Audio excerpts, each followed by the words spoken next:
let's get into the state champion. Let's get into the Texas high school football weekend. We've got a lot of games this week, 8 of them. We're going to punch 8 tickets to the state championship game this weekend. Starting tomorrow, we would normally do a viewing guide right now, but it's pretty easy. There's 2 games to kick off at 7 tomorrow. Mm-hmm. There's 2 games to kick off at 7:30. Whatever you're most interested in. I would say that the game that I'm most intrigued by, and I think the chance that has the most intrigue, and we'll talk with one of the coaches here, one of the principal figures, Jerry Prieto of Crosby. Crosby Liberty Hill is probably the game I'm like, I don't know. That would be the game I would prioritize, but basically go by it and figure out which games are best. And there will be probably one of them that just is a runaway, just by the odds. Then on Saturday, there's a 1, there's 2 2s, and there's a 3. So you should be able to maneuver things around and have enough screens for those games. So we won't do a Buck Group guide. But instead, we do have these 8 state semifinal games this weekend, which are going to determine the 4 state championship games we will see at AT&T Stadium tomorrow. I'm sorry, not tomorrow, next week. It's not tomorrow. Trust me, I need a little bit of time to get ready.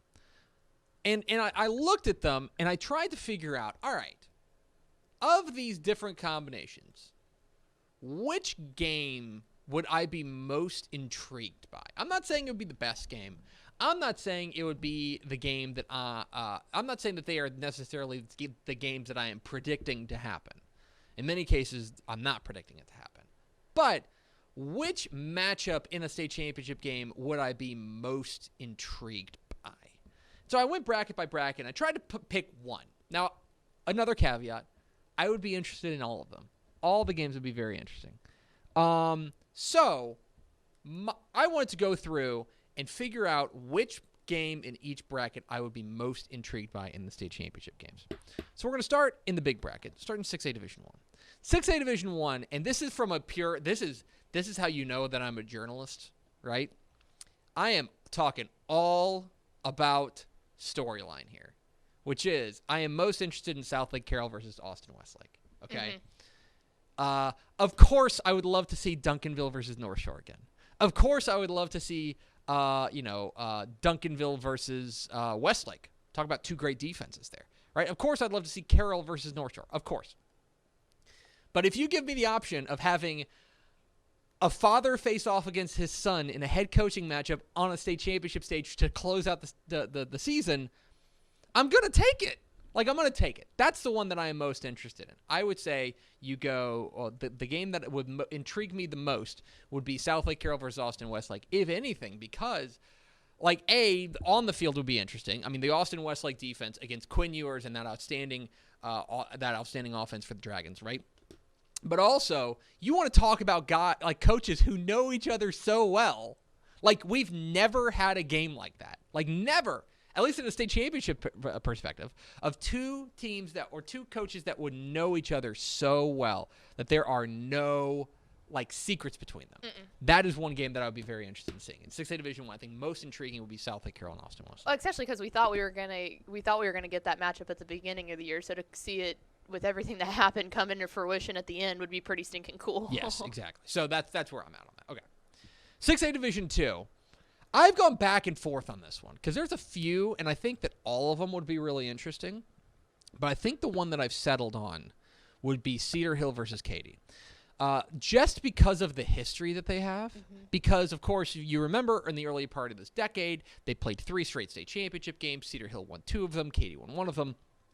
And every time they played, it was an epic clash. Every single time that they played. Now, obviously, there's a different coach at Cedar Hill now, Carlos Lynn instead of Joey McGuire. But in many respects, I look back on some of those games, and I think a lot of the way that these teams are built reminds me of those 2012, 2013, 2014 clashes between those 2. That, to me, always personified Dallas versus Houston before we got Galena Park North Shore versus Duncanville.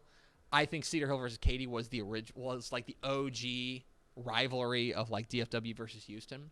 And so as a result, I would love to see them run it back on Cedar Hill and Katy. I would be very intrigued by that. Furthermore, you're talking about, I think, An exceptional quarterback there. I mean, either way, it would be either Eli Stowers or Caden Salter. An exceptional quarterback taking on what is one of the best defenses in the state in Katy. That would be very interesting. That's dripping with intrigue just because of the history perspective. I think too that everyone has kind of like you wonder when is Cedar Hill, just what they've done the past couple of years of kind of going out there and losing a game that they should have won. It's like to see them actually get there, I think would be really cool, especially to be able to face off against a team like Katy. Right, exactly. So that would be the one that in 6A Division 2 that I think I'm most intrigued by. 5A Division 1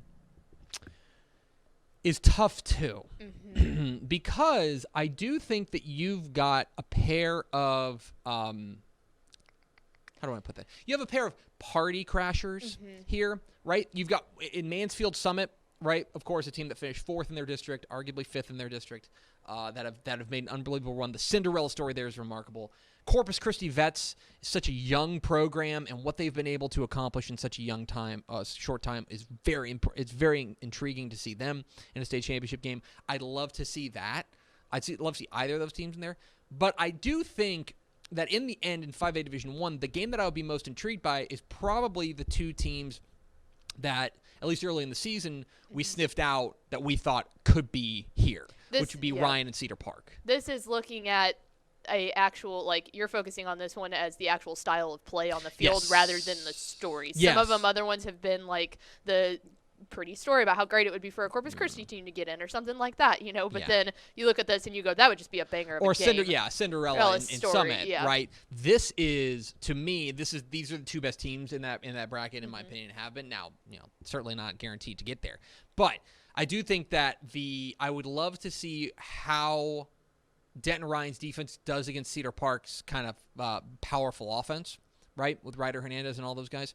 I would love to see that. And then the other side's really interesting too. The Black Rain defense going up against this